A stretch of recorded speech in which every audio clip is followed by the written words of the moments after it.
রবীন্দ্রনাথ। তিনি ছিলেন একজন প্রকৃত প্রকৃতিপ্রেমিক।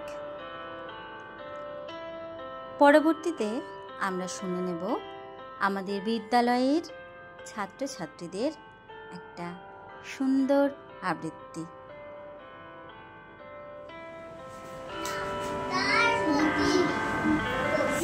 রবীন্দ্রনাথ ঠাকুর নাম তার বহু